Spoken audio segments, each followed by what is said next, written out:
The basic element is inspiration. If this is there, and then it's to be seen if it's blessed by Krishna or not. That's still the pictures you will see, that community.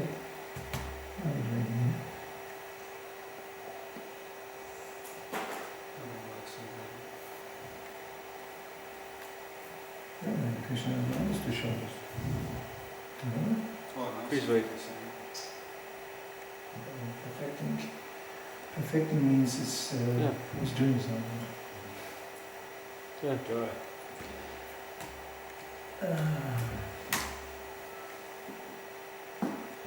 This is what I like about the old days.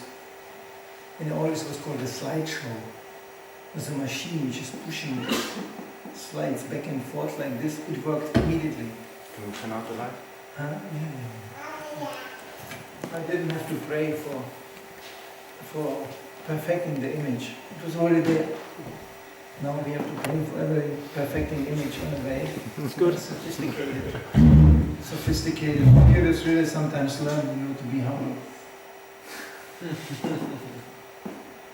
So anyway, this is, it starts in Brno. This is actually the Hare Krishna temple in Brno, in the second biggest city in Czech Republic.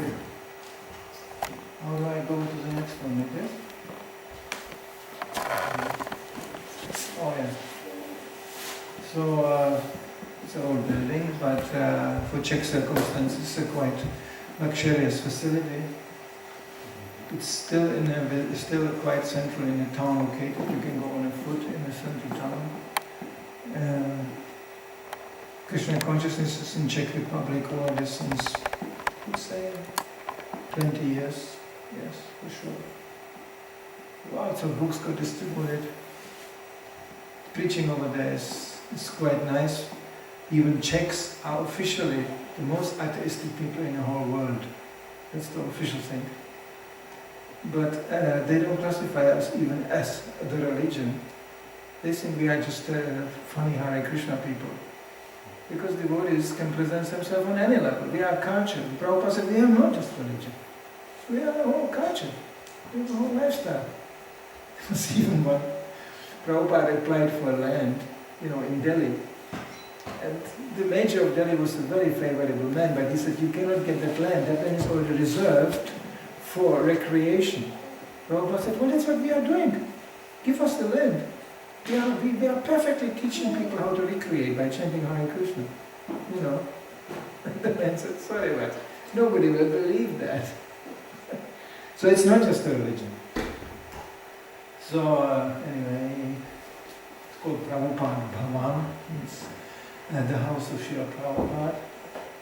This is the local altar. As you can see, I'm not making no advertisement here, and we cannot make any changes here in this temple. But if you don't have established deity worship, and you work only with a small group of brahmacharis, well, and that least gives you plenty of time to run around and distribute books. I don't know if we don't need it. Huh? What? No, I don't need anything. So, you mean for the recording? Also, yeah. No, if you need for recording, I don't know, but it's okay. So, this is the nice thing when you are not, as we know, we have Pancharatrika Vidhi and Bhagavata Vidhi. These two paths, there's deity worship and there's active preaching. So if the active preaching is dominant, the deity worship in itself is not as dominant. It depends. It's complementary, but Prabhupada didn't start this movement by establishing deities. He started this movement by putting devotees in the street and preaching. So this temple is operating with 5-6 brahmacharis. It's obvious that there's not even capacity to have some regular deity worship. So it's Panchatattva picture. That's what Prabhupada said. For anybody who wants to practice Krishna consciousness at home, no deities. No deities at home. There's Panchatattva picture, and there's simple way to worshiping Lord Chaitanya by chanting the holy name. And then gradually one can upgrade, following one regulation after another. That was the system that Prabhupada gave.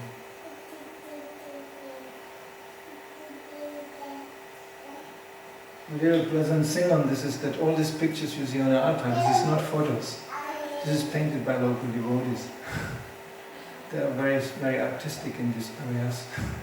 So I just made some photos. This is actually a picture. It's not a photo. It's an oil painting from the Prague Gornitai deities. From the main deities in Czech Republic. It's painted by. This is all very nicely painted. It's not me joke. I joke with devotees. I'm holding the light of knowledge here. So this Czechs always have some joke. Again, here we are on 50-60 kilometers away. Is this community which started basically by one devotee who was born in that village. It's a very healthy start. Somebody who is local.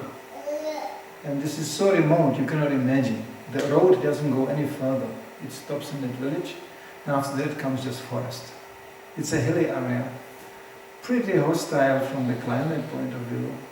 But this devotee grew up there. So he knows everybody. And then he became a devotee. That's not so for the local people, really a shocking thing, your next neighbor suddenly walks around, and chants Hare Krishna. And so, but because he's local, they have a very strong code of belonging to that. I don't know if it's so strong in Denmark. Is it like this? That you are from some village and you are really the local. In Czech Republic it's very strong. And I notice in these eastern countries it's also very strong. When you come from a certain village, you are always the home, the person from that village. So this devotee, he already operated horses, he's a very expert farmer in one sense. He's simply, it's a lifestyle which, he's completely fond of. So he got recently, this is his new cow. Last time I had the cow, it was still a calf. Now it's like a full-grown cow, which will have a calf in a few months. It's called Bhumi. And this is the local horse community. This horse is related to me to some degree because this is Pada Pankaja Prabhu. This is the main farmer. This horse, what you saw, is the son of this little horse, of this pony. That was a horse of my daughter, who was parked on his field along with the donkey. And they saw this would be okay. Well, the result of this is that they got a little donkey, half horse, half donkey. It's called mule, I think. But this is part of countryside life.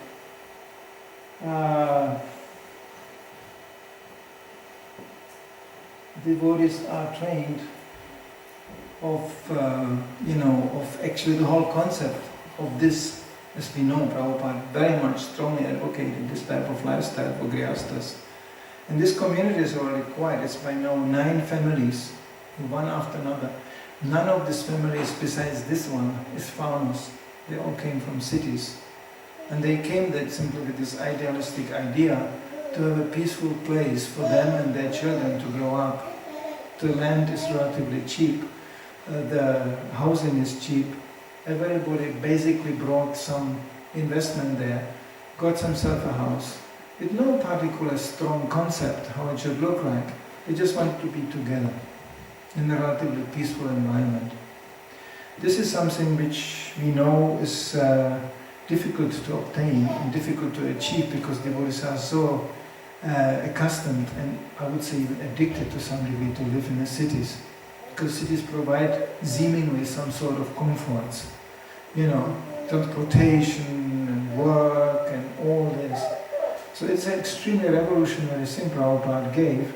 He actually wanted devotees to move out of the cities, if they are not directly preaching, and conduct their lives in the countryside. So this community is, in a quite unscheduled way, already manifesting some of this. Like cow protection, that means incredible responsibility. You get a cow like this, that's your cow for the rest of your life. Like I couldn't get a cow, because cows live 14, 15 years, 17 years. I think the record is 20 or 32 years. Well, by that time I'll be dead.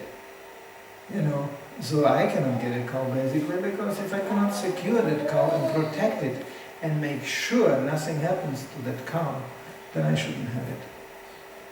Goraksha, protection of the cows, is for Krishna so important that we even pray Go Brahmana Hitaya Cha. That means, protection of cows is even higher as protection of Brahmanas. So, here we have other citizens. You always hear the cities go, oh, animals, oh, ooh.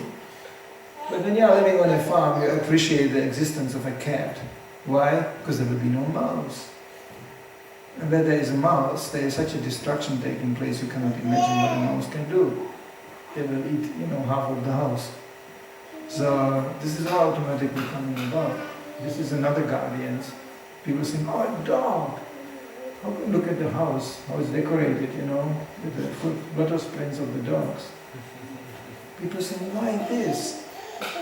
Well, a dog can be extremely practical because you don't need any fence for your vegetable which you grow out there on the field.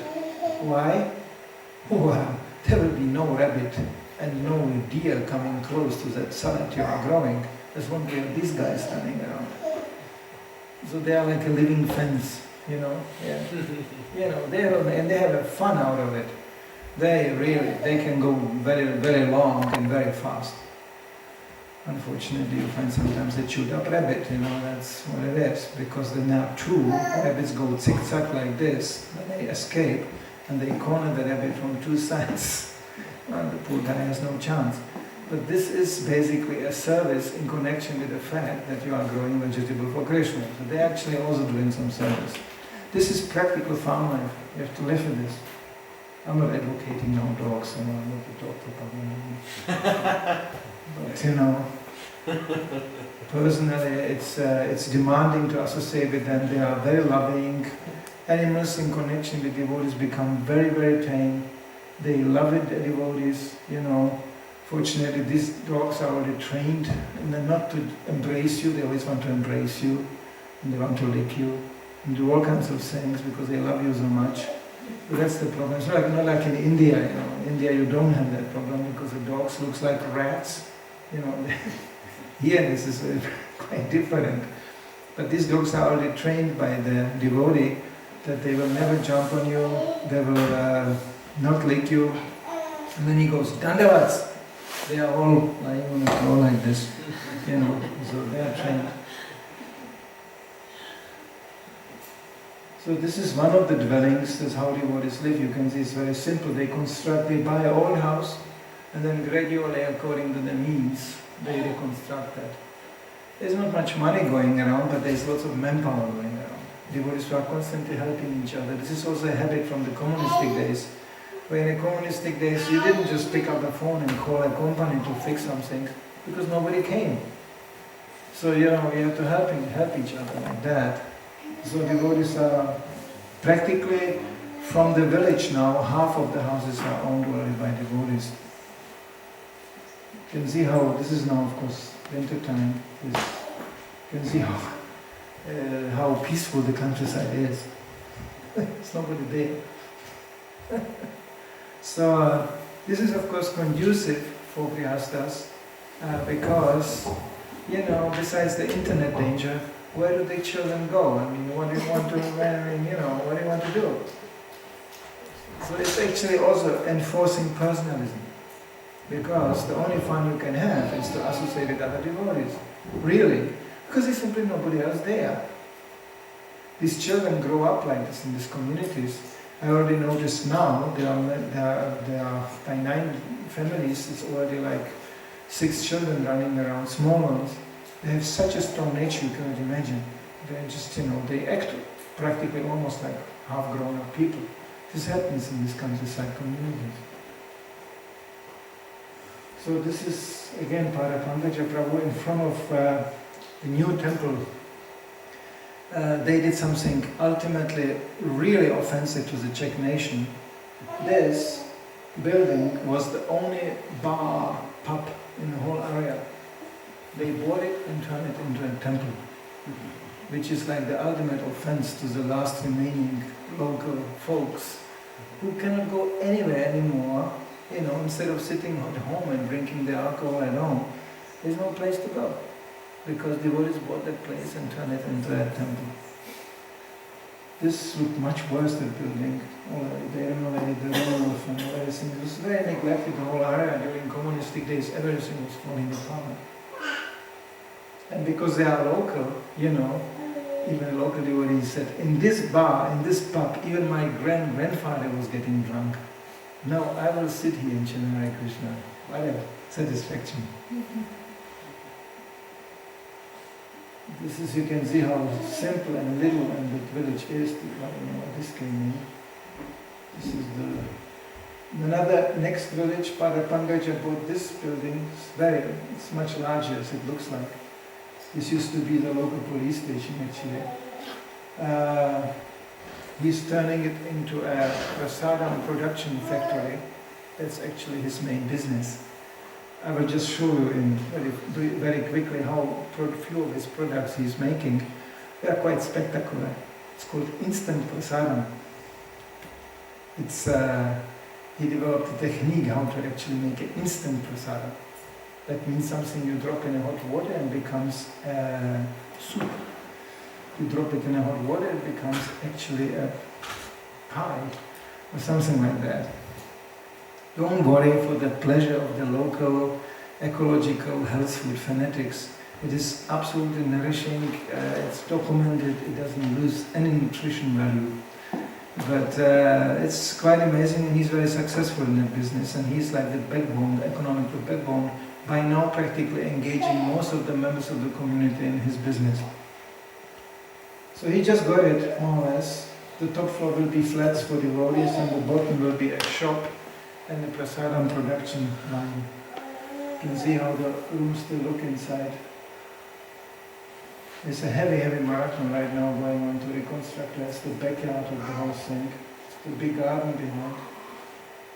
This is his children. This is the mother, always stressed because she has to wake up 4 o'clock in the morning, take care of the cow, take care of the horses.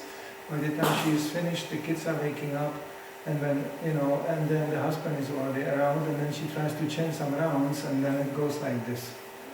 This is the whole day. These ladies in this countryside, they are really, really heavy. They are heavily engaged. This is an excursion to the next little local town, something of size of, I would call it, Aalborg, something on that level. It's called Olomouc, and here in this is Govinda's restaurant. This is practically the main square behind where the white building is, so it's very central. That's how it looks inside. It's on the first floor. It's a small restaurant. This is the devotees serving there. They live close by.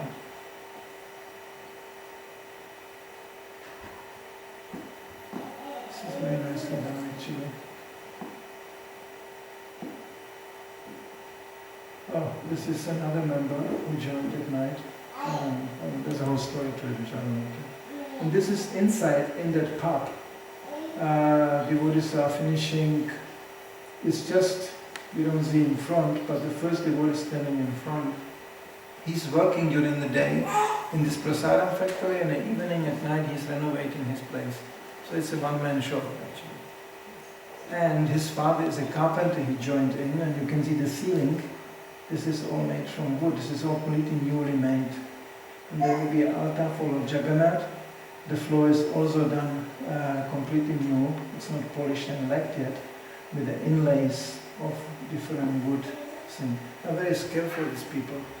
The father takes it as a personal pride to make this temple for Krishna.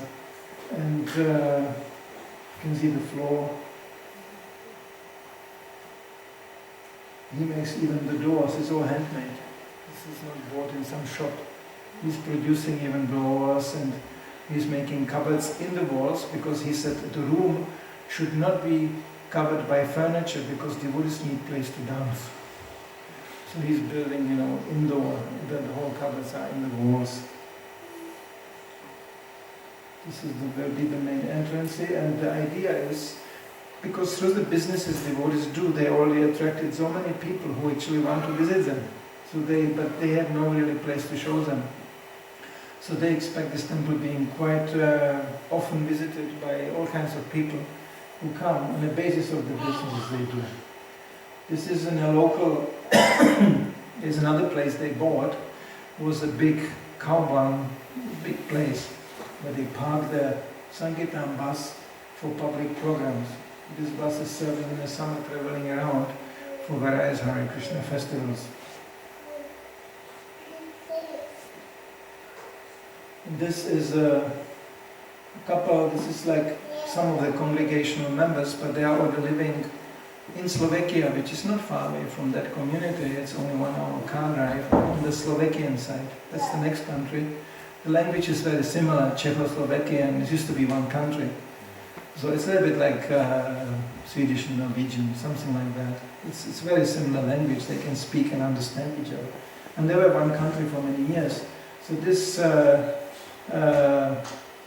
boy and his sister and his girlfriend, they're actually powering quite wonderful internet propaganda. They invited us for lunch. And this is the temple in Bratislava, in the main capital city of Slovakia, which is not far away from that community. It was recently inquired, why the smashing Sunday feast there. So this is a couple which was cooking that particular Sunday feast. She used to be a Miss Slovakia.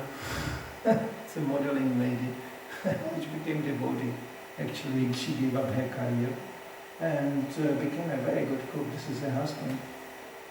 They were just cooking the Sunday feast. And at the end, I show you something really strange. This is from, at night we returned from the temple back.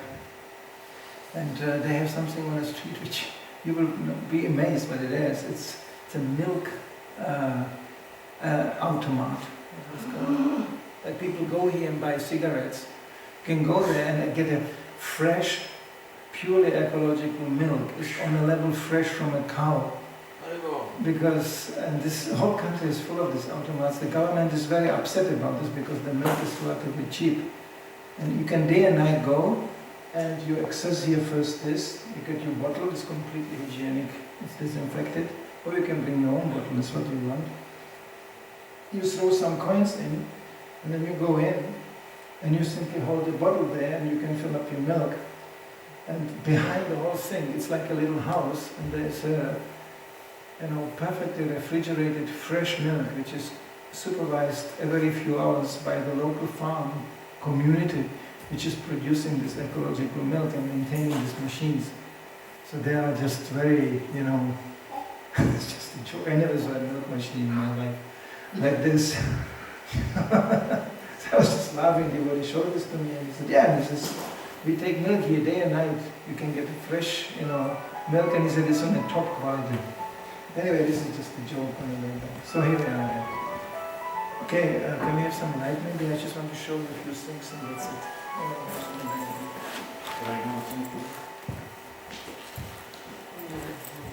I'm doing this because they always asked me to show something from that trip, so...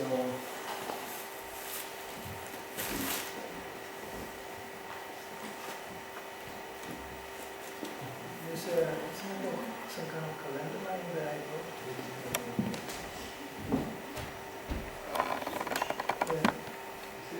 This is just to show you, this is the Czech version of the Hare Krishna magazine here.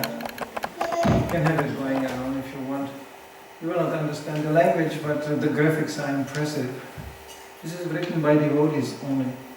And this magazine is written on a level, it's not for the congregation, just that. It's written for everyone. So everybody, on the street. It's not a highly, you could say, shloka-powered articles which people would have a hard time to relate to. It's written about up-to-date issues, about, things they would speak up from the media and commenting from Vedic point of view on this. So it's someone is interested, you can look at this. It's a quite impressive thing. And this devotee you saw, this couple, who is actually living in that flat with his girlfriend, and his sister is producing even this magazine, this calendar, which just looks quite esoteric. But because he's a computer wizard, it's purely based on Srimad Bhagavatam shlokas about reincarnation. And and it got this really flawed computer graphics. You can look at this if you want. This is just something they do. So, as I mentioned, none of these things were really planned or designed by anybody except the devotees themselves. And this is what makes things so interesting. When devotees pick up out of their own initiative, voluntarily, they pick up things Prabhupada gave and try to broadcast Krishna consciousness to others. That doesn't mean they speculate. All these things which is here involved, they are very, very authorized in a way. They are can be based by Shastra. But it's done by a very personal inspiration and something which Prabhupada was very careful to maintain. So nobody gets really discouraged, in the inspiration to practice Krishna consciousness and give it to others. There's something more somebody wants to hear or say or comment. I have to finish. How will they distribute this? How will they distribute this magazine? On Sankirtan. It's complementary to the book distribution. I don't know, it's not written inside how much they print. Must be something, otherwise it would make sense. This is the first 3 numbers. And the nice thing is that all devotees are encouraged to write. They just, who will bring some inspiration. But there are discussions, there are editorial discussions, of course. What kind of line they want to keep. Like you would write something about Vyasadeva and this. It would not fit the profile because it's too far for people to absorb. There was an article of Bhaktisiddhanta Saraswati, wasn't it? That's okay. Here's the picture. But it's actually not about him, it's about how to tell the truth. Because people are so tired of these lies. I was amazed in Czech Republic, after 20 years of capitalism, people are getting really tired. There's raising opposition against shopping centers. One devotee here of this community, one of the main ones, his business is to simply buy vegetable from farmers, put it in the boxes and deliver it to people's doors. It's called farmers' boxes. That's it. And he worked now for 2 years on it. He's completely self-sufficient now. And one of these policies in this community is that whoever has some money extra, he buys land. They don't even know really what to do with it. But the land is relatively cheap. So altogether they own only like 10 hectares of land, which is quite a lot. We are walking around, they said, yeah, this is belonging to him and this is belonging to him, and vast piece of land actually.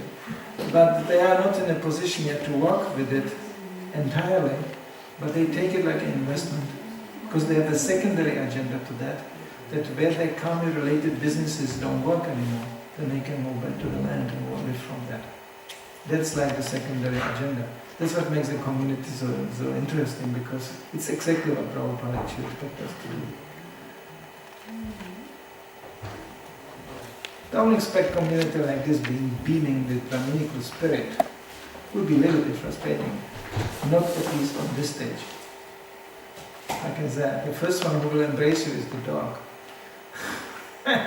So it's very basic. As we all know, also the increased population of babies and children don't raise the Brahminical standards. So, lecture like this, I couldn't speak like this in that community. They wouldn't even last that long, first of all, and second of all, I would have 2 kids sitting on my lap.